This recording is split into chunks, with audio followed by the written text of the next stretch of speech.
ఆఫ్ఘనిస్తాన్తో జరుగుతున్నటువంటి మూడవ టీ20 మ్యాచ్లో మొదటగా టాస్ గెలిచి బ్యాటింగ్ ఎంచుకుంది. ఇండియా 3 మార్పులతో బరిలో దిగింది. అది జితేష్ శర్మ ప్లేస్లో సంజు శాంసన్కు, హర్షదీప్ అక్షర్ పటేల్ ప్లేస్లో ఆవేష్ ఖాన్, కుల్దీప్కు ఛాన్సెస్ ఇచ్చారు.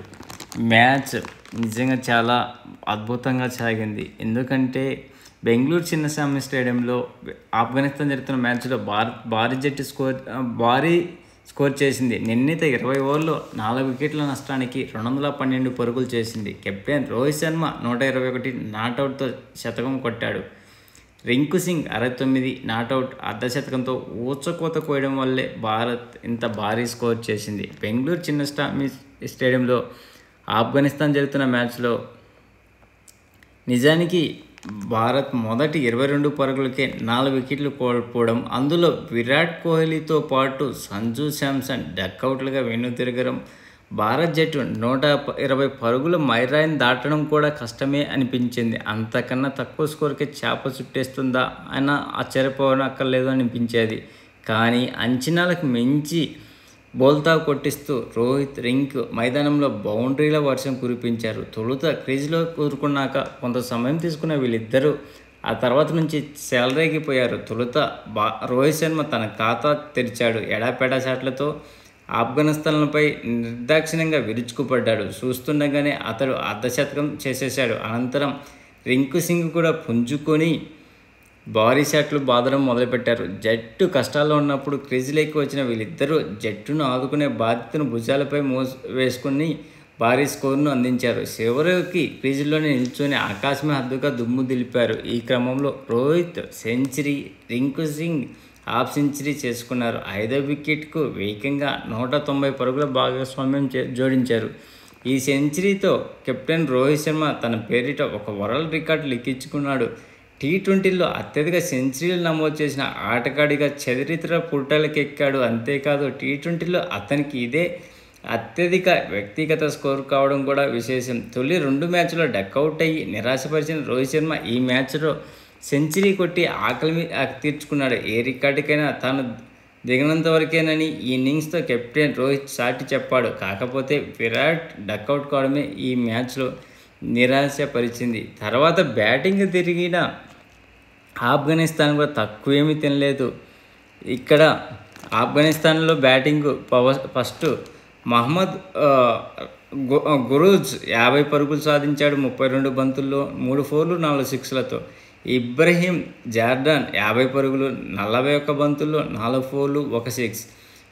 నబీబ్ 55 పరుగులు 23 బంతుల్లో 4 4లు 4 6లు. ఓమ్రసాయి డక్అవుట్ అయ్యాడు. మహమ్మద్ నబీ 34 పరుగులు 16 బంతుల్లోనే 22 4లు 3 6లతో.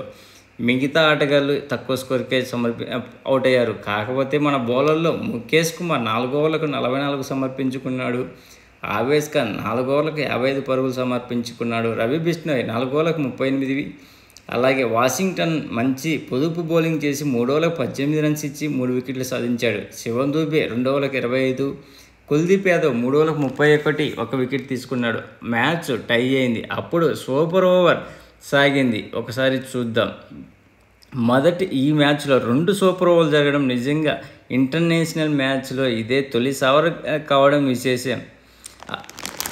అసలు సూపర్ ఓవర్కు ముందు 19 ఓవర్లో ఎలా సాగిందో ఒకసారి చూద్దాం. ఆఫ్ఘనిస్తాన్ విజయానికి చివరి ఓవర్లో 19 పరుగులు అవసరం కాగా 18 పరుగులు చేసింది. ముఖేష్ వేసిన చివరి ఓవర్లో 2 వైడ్లు వచ్చాయి. గుల్బదీన్ నైబ్ ఓ 4-6 బాదాడు. చివరి బంతికి 3 పరుగులు అవసరం కాగా గులాబ్దీన్ 2 రన్స్ చేశాడు. దీంతో మ్యాచ్ టై అయింది. సూపర్ ఓవర్లో ఫలితం తేలనుంది. అప్పుడు మొదటి సూపర్ ఓవర్ గురించి ఇప్పుడు తెలుసుకుందాం. మొదట బ్యాటింగ్ చేసినటువంటి ఆఫ్ఘనిస్తాన్ సాగింది. ఆవేష్ ఖాన్ బౌలింగ్ చేశాడు. తొలి బంతికి గులాబ్దీన్ నైబ్ 1 రన్ చేసి రన్అట్ అయ్యాడు. 2వ బంతికి నబీ 1 పరుగు, 3వ బంతికి గుర్బాజ్ 4, 4వ బంతికి సింగిల్, 5వ బంతి నబీ 6, 6వ బంతి బైస్ రూపంలో 3 పరుగులు. దీంతో సూపర్ ఓవర్లో మొత్తం ఆఫ్ఘనిస్తాన్ 16 రన్స్కు 1 వికెట్ పడి 17 రన్స్ టార్గెట్ చేసింది. దీంట్లో భారత్ సూపర్ ఓవర్ సాగింది ఇలా. బౌలర్ అజ్మతుల్లా వేశాడు. తొలి బంతి రోహిత్ లెగ్ బై రూపంలో సింగిల్ వచ్చింది.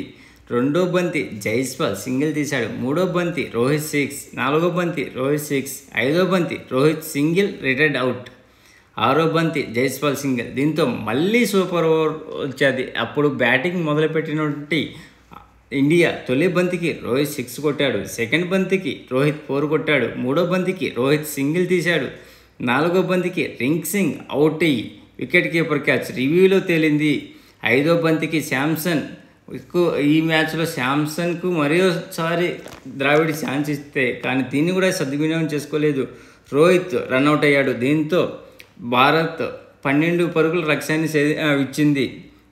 తర్వాత రెండో సూపర్ ఓవర్లో ఈ విధంగా సాగింది. ఫస్ట్ బౌలర్గా రవి బిష్ణోయికి ఆఫ్ఘనిస్తాన్ టార్గెట్ 12 పరుగులు. తొలి బంతి మహమ్మద్ నబీ భారీ షాట్ ప్రయత్నించి రింకు సింగ్ క్యాచ్ ఇచ్చాడు. రెండో బంతి కరీం జనత్ సింగిల్ తీశాడు. మూడో బంతి రాహుల్ అవుట్, రింకు సింగ్ క్యాచ్ ఇచ్చాడు. దీంతో భారత్ విజయం సాధించింది. ఈ గెలుపుతో 3 టీ20ల సిరీస్ టీమిండియా 3-0తో క్లీన్ స్వీప్ చేసింది. అంతేకాకుండా ఈ మ్యాచ్లో గెలిచిన ఇండియా కొన్ని రికార్డులు చేసేది. అవి ఏంటో ఇప్పుడు ఒకసారి తెలుసుకుందాం. అంతర్జాతీయ టీ20లో ఏ వికెట్కైనా అత్యధిక భాగస్వామ్యం చేసింది వీళ్ళే. రోహిత్ శర్మ వర్సెస్ రింకు సింగ్ ఆఫ్ఘనిస్తాన్ మీద ఈరోజు జరిగినటువంటి మ్యాచ్లో 190 నాట్అవుట్. నెక్స్ట్ సంజు శాంసన్, దీపక్ కూడా ఐర్లాండ్ మీద 176 పరుగులు.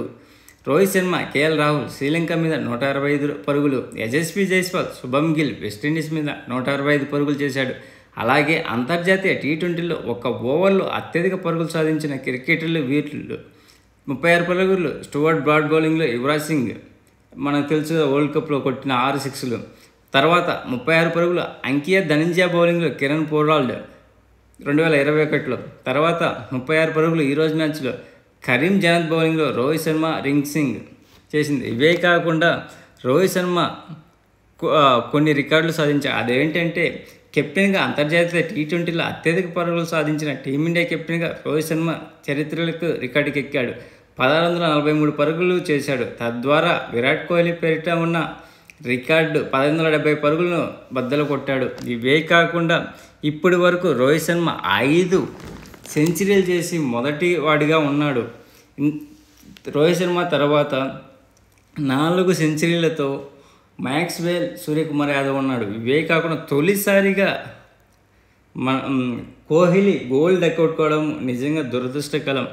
ఆఫ్ఘన్ పేసర్ ఫరీద్ అహ్మద్ బౌలింగ్లో టీమిండియా ఇన్నింగ్స్ 3వ ఓవర్లో 4వ బంతికి ఫుల్ షాట్ ఆడేందుకు ప్రయత్నించిన కోహ్లీ విఫలమయ్యాడు.